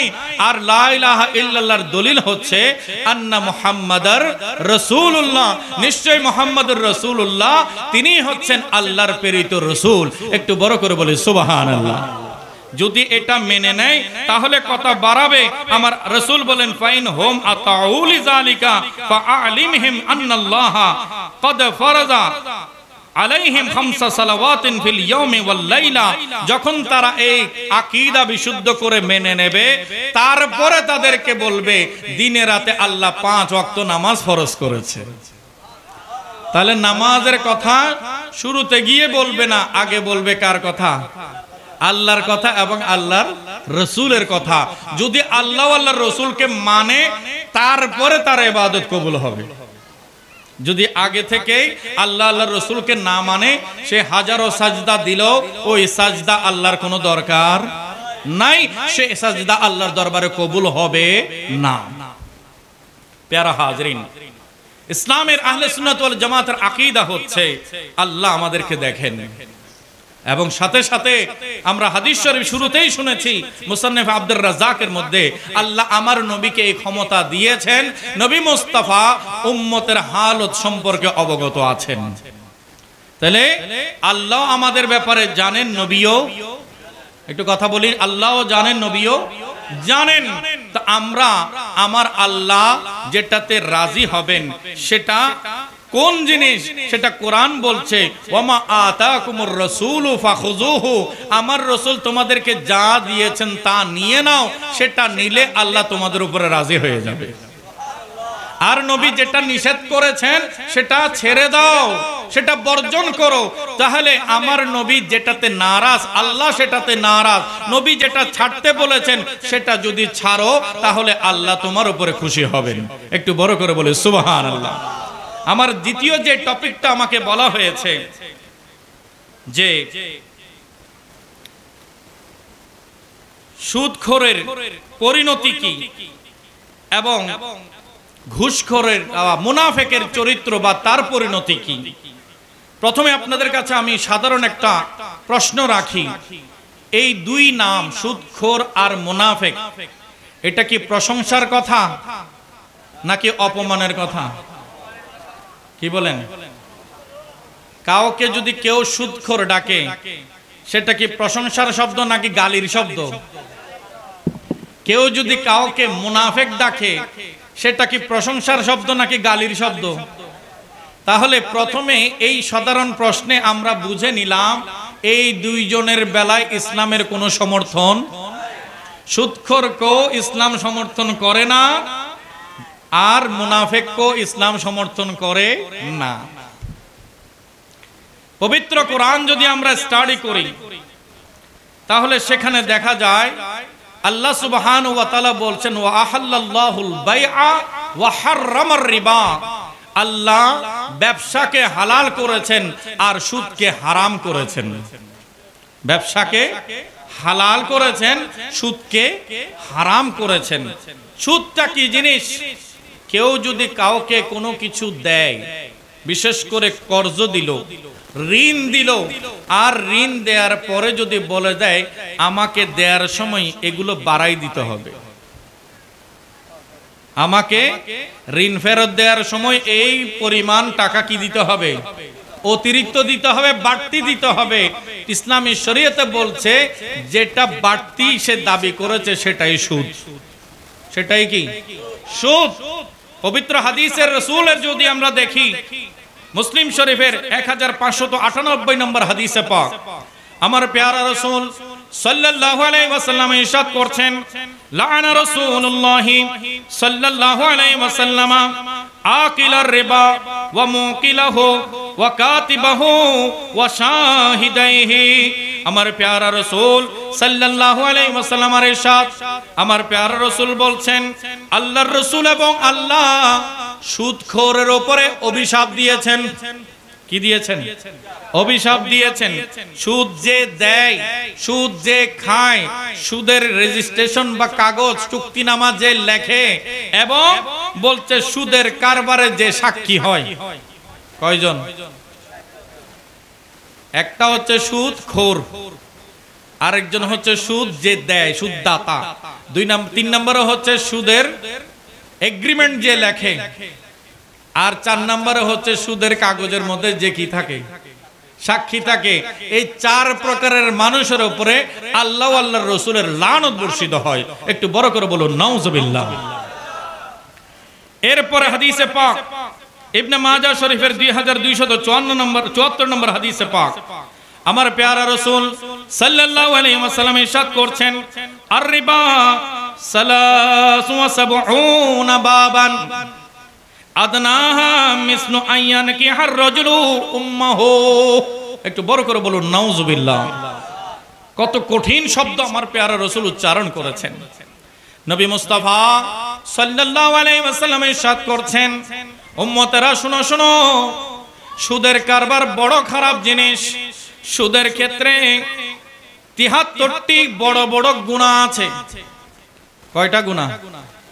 73টি গুনাহ আছে। আমার প্যারা রাসূল বলছেন, এই 73টি গুনার মধ্যে সবচাইতে ছোট গুনাহ হচ্ছে ওই সুদখোর হচ্ছে এমন ব্যক্তির মতো যে নিজের মায়ের সাথে জিনা করে। একটু বড় করে বলুন নাউজুবিল্লাহ। যে নিজের মায়ের সাথে খারাপ অশ্লীল আচরণে লিপ্ত হয়, ওই কুলাঙ্গার, ওই জাহান্নামের মতো এই সুদখোর হয়ে যায়। একটু বড় করে বলুন নাউজুবিল্লাহ। এখন নিচের গুনার যদি এই পজিশন হয়, উপরের গুনার পজিশন কিরূপ হবে একটু আন্দাজ করে দেখেন। ইসলামে কখনো সুদখোরের প্রশংসা করা হয় নাই, তাদেরকে কোনো সমর্থন দেয়া হয় নাই। আমার প্যারা রাসূলের হাদিস শরহ সুন্নাহর মধ্যে স্পষ্ট হাদিসে পাক নবী মুস্তাফা বলছেন, লা ইয়াদখুলুল জান্নাতা জাসাদুন গুযিয়া বিল হারাম। উম্মত জেনে রাখো, যে শরীরটা হারাম খেয়ে খেয়ে বড় হয়েছে, আমরা যে খাবার খাই সেই খাবারের বরকতে আমাদের শরীরের মধ্যে প্রভাব দেখা যায় কিনা? আপনি যত বেশি খাবার খাবেন আপনার শরীরের মধ্যে তত বেশি পরিবর্তন দেখা দেবে, শারীরিক উন্নতি হবে, বৃদ্ধি পাবে। আমার প্যারা রাসূল বলছেন, যে শরীরটা বড় হয়েছে, তৈরি হয়েছে হারামের লোকমায়। কিসের লোকমায়? হারামের লোকমায়। নবী মুস্তাফা বলছেন, ওই শরীর জান্নাতে প্রবেশ করতে পারবে না। তো আল্লাহর রহমতের জান্নাতে যাকে কবুল করা হবে না, যাকে জান্নাত থেকে বের করে দেওয়া হবে, ওই ব্যক্তির আমাদের কাছে কোনো সম্মান থাকতে পারে? যার উপরে আল্লাহ আল্লাহর রাসূলের লানত হয়, যে এমন অপরাধী যে নিজের মায়ের সাথে জানাবে বিচারে যেন লিপ্ত হয়েছে, সেইরূপ কঠিন গুনাহে গুনাহগার হয়েছে। আমার প্যারা রাসূল সাল্লাল্লাহু আলাইহি ওয়াসাল্লাম যাদের জন্য বদদোয়া করেছেন, ওই ব্যক্তিদেরকে আমরা কখনো সম্মান জানাতে পারি না। এতটুকু মনে রাখেন, যে সুদের কারবার করে, যে হারামের কারবার করে, ওই বান্দা যতই ইবাদত করুক না কেন আল্লাহর দরবারে কবুল হবে না। সে হজ করলো হজ কবুল হবে না, সে যাকাত দিলেও যাকাত কবুল হবে না, নামাজ পড়লো নামাজ কবুল হবে না। কেন? কারণ তার পেটে হারামের লোকমা। ইন্নাল্লাহা তাইয়্যিবুন ইয়াকবুলু ইল্লা তাইয়্যিবান। আল্লাহ লা ইয়াকবুলু ইল্লা তাইয়্যিবান। আল্লাহ পবিত্র, পবিত্র ছাড়া আল্লাহ কবুল করে না। আজ অনেক জায়গায় আমরা দেখতে পাচ্ছি, অর্থ থাকলে হলো, অর্থটা কোন উৎস থেকে এসেছে সেটা যাচাই বাছাই করার কোনো আগ্রহ মানুষের কাছে নাই। বিবাহ শাদীর সময়ে আমাদের কাছেও দোয়া চাওয়া হয় যে হুজুর একটু দোয়া করবেন, আমার মেয়ের জন্য যেন একটা ভালো পাত্র চলে আসে। বাবারা আমাদের কাছে দোয়া চান, তা আমরা বলি ভালো পাত্র বলতে আপনার কাছে ভালো পাত্রের সংজ্ঞা কি? তো তখন বলেন যে ভালো পাত্র মানে হচ্ছে যার কাছে টাকা পয়সা বেশি আছে, বাড়িঘর আছে, একটা ভালো চাকরি আছে, পারিবারিক একটা স্ট্যাটাস আছে, সামাজিক একটা বংশ পরিচয় আছে, সেটাই তো ভালো ছেলে। কিন্তু একটিবারের জন্য চিন্তা করে না ওই ছেলেটা আল্লাহর সাথে আমানতদারিতে আছে কিনা, সে কি 5 ওয়াক্ত নামাজ ঠিকভাবে আদায় করে, সে কি হালাল হারাম পার্থক্য করে চলে। এমন অনেক বিত্তশালীর ঘরে মেয়ে দিয়েছে, স্বামী এক রুমে, স্ত্রী আরেক রুমে, একে অপরের সাথে কোনো যোগাযোগ নাই, চোখের পানি ঝরাচ্ছে, বিচ্ছেদ করে ছুটে আসারও কোনো সুযোগ নাই, জীবদ্দশায় যেন মৃত মানুষের মতো জীবন যাপন করছে। একটু বড় করে বলুন নাউজুবিল্লাহ। শহরের গ্রামে গঞ্জে সব জায়গায় আমরা দেখছি অশ্লীলতা ছড়িয়ে গেছে, হারামের লোকমা ছড়িয়ে গেছে, বিলাসিতার দিকে মনোনজর দিয়ে মানুষ অহংকারী হয়ে উঠছে, আর প্রতিনিয়ত নিজের পরিবারকে গুনাহের দিকে উৎসাহিত করছে। একটু বড় করে বলি নাউজুবিল্লাহ। আজ পাত্র পাত্রী দেখার সময় হালাল লোকমা তার উপার্জন আছে কিনা এটাও তো চেক করে দেখতে হবে। কি বলেন? আপনার মেয়েটা সেখানে কি যদি হারামের লোকমা খায়, সে কি জান্নাতি হবে নাকি জাহান্নামী হবে? যে শরীরটা হারামের লোকমায় তৈরি হয় সেই শরীর জান্নাতে যেতে পারবে না। সেজন্য শুধু ভালো পাত্র মানে টাকা পয়সার দিকে নজর নয়, বরঞ্চ 1 নম্বরে নজর দিতে হবে তার দিনদারি আছে কিনা, তার মধ্যে কি আছে, দিনদারি আছে কিনা সেটা চেক করতে হবে। যদি দিনদার হয়, তার কাছে অর্থকরীর উপার্জন কম হলো, আপনার মেয়ে তার কাছে আমানত থাকবে, নিরাপদ থাকবে, আর আল্লাহ তাআলা তাদের দাম্পত্য জীবনে সুখ দান করবেন, তাদের রিজিকের মধ্যে আল্লাহ বরকত দান করবেন।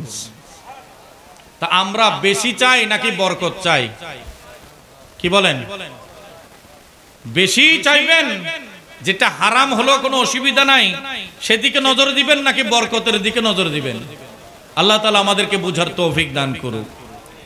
বিশেষ করে সামাজিক ধর্মীয় যে কাজগুলো আমাদের সামনে আসে সেগুলোতে আমরা খুব চেষ্টা করব। বিশেষ করে আমি খুব সম্মানের সাথে বলছি, কারো জীবনে যদি এমন কালো অধ্যায় থেকে থাকে, মানুষের বিবেক মানুষকে সিগন্যাল দেয়, যারা সুস্থ মানুষ তাদের বিবেক তাদেরকে সিগন্যাল দেয়, আপনি যখন কোনো গুনাহ করতে যাচ্ছেন, যদি আল্লাহর উপরে বিশ্বাস রাখেন, নবীর উপরে বিশ্বাস রাখেন, তখন কিন্তু আপনার অন্তরে একটা ভীতি তৈরি হবে, মনের মধ্যে একটা কল্পনা, একটা ব্যথা তৈরি হবে যে আমি যে কাজটা করতে যাচ্ছি এটা গুনাহের কাজ।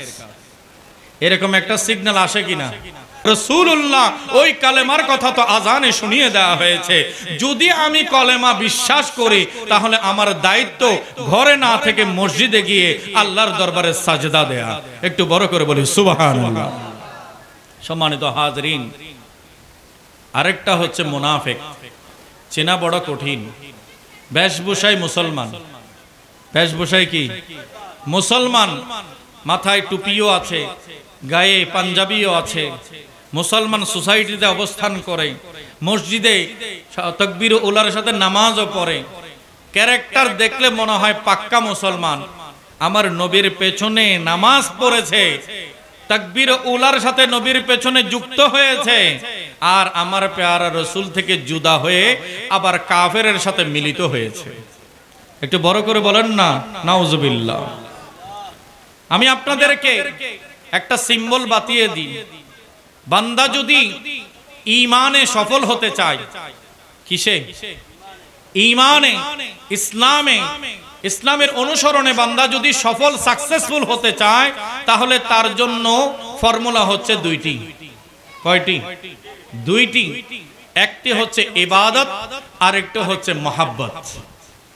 একটি হচ্ছে ইবাদত, আর একটা কি? মহাব্বত। ইবাদত কার জন্য? আল্লাহর জন্য, আর মহাব্বত আল্লাহর রাসূলের জন্য। বান্দার জীবনে যদি আল্লাহর ইবাদত থাকে এবং অন্তর জুড়ে যদি নবীর মহাব্বত থাকে, তার জীবন, তার ঈমান কামেল পরিপূর্ণ হয়ে গেছে। একটু বড় করে বলি সুবহানাল্লাহ। আর যদি নবীর মহাব্বতের ব্যাপারে কেউ থার্মোমিটার লাগায়, জ্বর মাপে না, জ্বর হলে গায়ের টেম্পারেচার মাপার জন্য থার্মোমিটার ব্যবহার করে না? তো এরকম প্রেসার মাপার জন্য, জ্বর মাপার জন্য বান্দারা যান্ত্রিক বিভিন্ন মিডিয়াম ব্যবহার করে। এখন বান্দার মহব্বত মাপার জন্য যদি কেউ সেখানে মেশিন লাগায়, এতটুকু মহব্বত করতে পারবা, এতটুকু করতে পারবা না, আলাদা আলাদা করে নবী থেকে উম্মতকে যদি জুদা করতে চায়, বুঝে নেবেন এর মধ্যে মহব্বত নাই, এর মধ্যে মুনাফিকি আছে।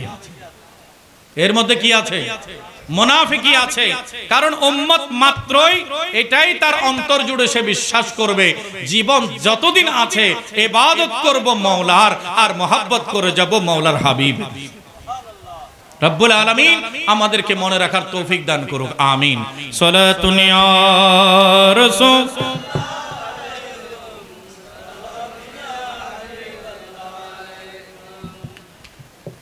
ইন্নাল মুনাফিকিনা ফিদ দারকিল আসফালি মিনান নার।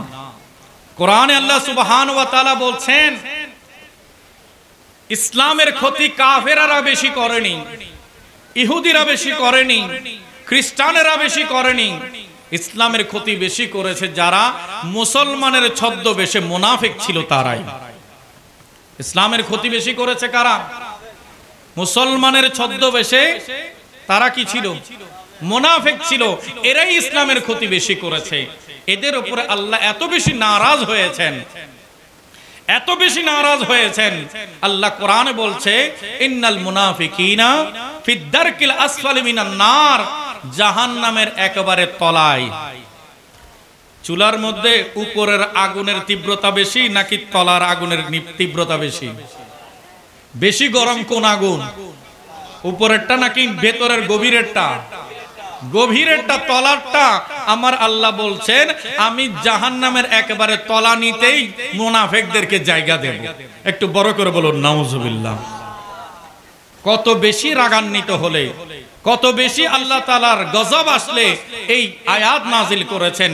তারা মুখে বলছে লা ইলাহা ইল্লাল্লাহ, কিন্তু নবীর মজলিস থেকে বের হয়ে লা ইলাহা ইল্লাল্লাহর বিরোধিতা করছে।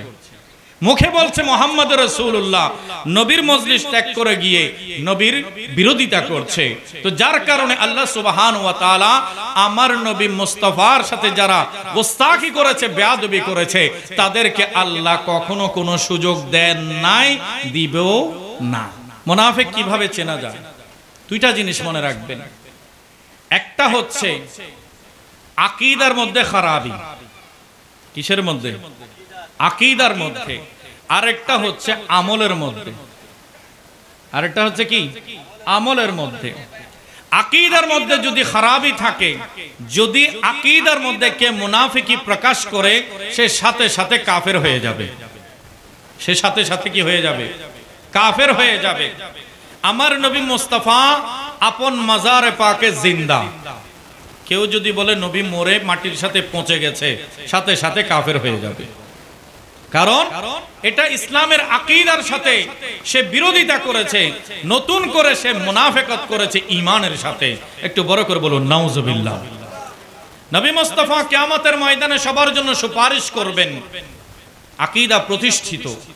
কেউ যদি বলে কিয়ামতের ময়দানে নবী নিজেও জানেন না নিজে কিভাবে পার পাবেন, নিজে অস্থির হয়ে থাকবেন, নিজে ইয়া নফসি করবেন, এমন যদি নবীর শানে বেয়াদবি করে, তার আকীদা নষ্ট হয়ে গেছে, সে সাথে সাথে ইসলামের দায়রা থেকে, ইসলামের গণ্ডি থেকে বের হয়ে যাবে। একটু বড় করে বলুন নাউজুবিল্লাহ। কেউ যদি আল্লাহর শানে এই কথা বলে যে আল্লাহ আসমানে চেয়ারে বসে আছে, সাথে সাথে সে বাতিল আকীদা প্রকাশ করেছে। নবী মুস্তাফা সাল্লাল্লাহু আলাইহি ওয়াসাল্লামের শরীয়তের বিরুদ্ধে কি অবস্থান করেছে। আল্লাহ সুবহানাহু ওয়া তাআলার জন্য কেউ যদি শরীর মানে, আকার মানে, উঠা বসা মানে, সাথে সাথে ইসলামের আকীদা থেকে সে বের হয়ে যাবে।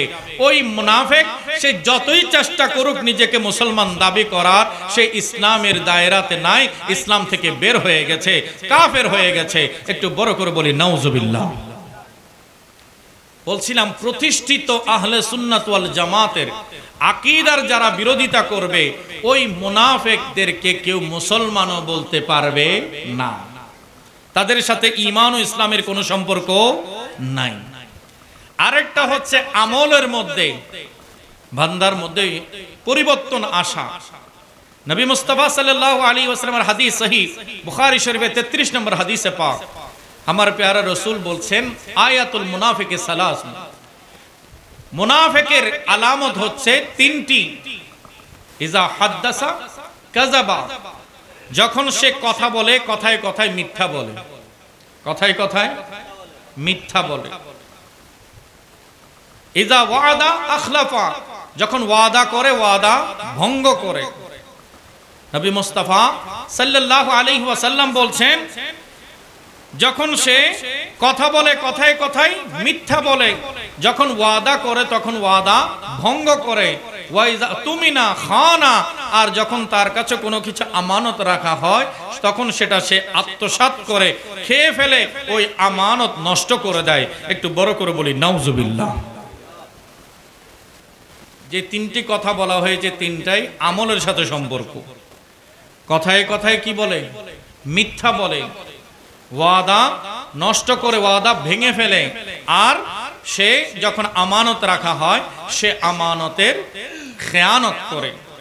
অপর হাদিসে পাকে তাও সহি সিয়াসতার মধ্যে আল্লাহর প্যারা মাহবুবের ইরশাদ, চতুর্থ নম্বর হচ্ছে ওয়াইজা খাসামা ফাজারা, যখন সে মানুষের সাথে বিবাদে জড়ায় ঝগড়া করে তখন সে অশ্রাব্য ভাষায় অশ্লীল ভাষায় গালিগালাজ করতে থাকে। একটু বড় করে বলুন নাউজুবিল্লাহ। এখন আমাদেরকে একটু চেক করতে হবে এই যে আমলগত মুনাফিকাত, এই চরিত্রগুলো মুসলমানের মধ্যে মুমিনের ভেতরে চলে আসছে কিনা। যদি আসে সেটা বের করে দিতে হবে। যদি আমি কথার মধ্যে মিথ্যাকেও মিশাই তাহলে আমার ভেতরে মুনাফিকের একটা আলামত এসে গেছে। যদি আমি কারো সম্পদ আত্মসাৎ করি তাহলে আমার ভেতরে মুনাফিকের চরিত্র এসে গেছে। যদি আমি ওয়াদা ভঙ্গ করি তাহলে আমার ভেতরে মুনাফিকের চরিত্র এসে গেছে। আর আমি যদি কথায় কথায় বিবাদে জড়াই এবং ঝগড়ার মধ্যে ফাহেসা কথাবার্তা বলি, অশ্লীল গালিগালাজ করি, তাহলে আমার ভেতরে মুনাফিকের একটা আলামত এসে গেছে। তাই কোন মুমিন হুঁশে জ্ঞানে এই চারটা চরিত্র গ্রহণ করতে পারে না। আমার প্যারা রাসূলকে সাহাবায়ে কেরাম জিজ্ঞাসা করেছিলেন, হুজুর মুমিন কি বখিল হতে পারে, কৃপণ হতে পারে? বলছে হ্যাঁ, কৃপণ হতে পারে। এরপরে জিজ্ঞাসা করলেন, হুজুর মুমিন কি মিথ্যা বলতে পারে? আমার রাসূল বললেন না না, মুমিন কখনো মিথ্যা বলতে পারে না। যে আল্লাহকে বিশ্বাস করে। এখানে যারা আমরা বসে আছি, আমার পরম শ্রদ্ধেয় আমাদের সভাপতি মহোদয় উপস্থিত আছেন। বেশি ওয়াজের দরকার নেই, একটা ওয়াজে যথেষ্ট। আল্লাহ দেখেন কিনা সবাই বলতে হবে। পেছনের ভাইরা আওয়াজ করে বলেন আল্লাহ দেখেন। আল্লাহ আমাদেরকে জানেন। আমাদের কোনো কিছু আল্লাহর কাছে গোপন আছে? তাহলে বাস এতটুকুই যথেষ্ট। আমার কথাবার্তা, আমার চলাফেরা, আমার ইবাদত বন্দেগী, আমার লেনদেন 24 আওয়ার্স কার নজরের সামনে? তা আমি আপনি বড়জনের সামনে কোনো অসুন্দর আচরণ, খারাপ কাজ করতে কি রাজি হব? সমাজে যারা আমাকে ভালোবাসে, শ্রদ্ধা করে, সম্মান দেয়, তাদের সামনে কি আমি কোনো খারাপ কাজ করার জন্য রাজি হব? তো আমি আমার বাবার সামনে, আমার উস্তাদের সামনে, আমার পাড়ার মহল্লার মুরব্বীদের সামনে, বুজুর্গ আলেমের সামনে কোনো নাপাক কাজ করতে রাজি নই। কিন্তু আমি যদি এটা আগে বুঝে নিতাম যে কেউ আমাকে না দেখলো কে দেখে রয়েছে, কেউ না জানলো কে জানে, তো এই বিশ্বাসটা যদি বান্দার অন্তরে চলে আসে, আমার প্যারা রাসূল বলছেন আন তা'বুদাল্লাহা কাআন্নাকা তারাহু। বান্দা মুআমালাত আচরণ এমন ভাবে করো, ইবাদত এমন ভাবে করো যেন তুমি তোমার কপালের চোখে আল্লাহ দেখতে পাচ্ছ। ফাইন লাম তাকুন তারাহু ফাইন্নাহু ইয়ারাকা। যদি তোমার চোখে এই পাওয়ার, এই যোগ্যতা তুমি অর্জন করতে না পারো যে আল্লাহ দেখবে, অন্তত অন্তরকে এটা মানিয়ে নাও, বিশ্বাস করো আল্লাহ তোমাকে দেখে রয়েছেন। বাস আমরা এই একটা আমলের মধ্যে চলে আসি, আমার সকাল সন্ধ্যা রাত বিকাল দুপুর আমার চলাফেরা উঠা বসা সবগুলো কে দেখেন? তো আল্লাহর সামনে, আল্লাহর নজরের সামনে যে আল্লাহর বিরোধিতা করবে সে আবার নিজেকে আল্লাহর বান্দা দাবি করতে পারবে? এটা আমরা আজকে মজলিস থেকে নিয়ে যায়, আমার প্যারা রসুলকে যদি রাজি করতে পারি আল্লাহ আমাদের উপরে রাজি হবেন।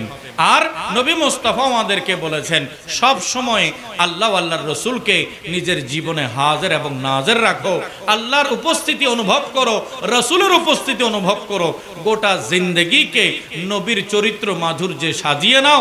রব্বুল আলামিন দুনিয়া আখিরাত দুটোতেই তোমাকে কামিয়াব বানিয়ে দেবেন।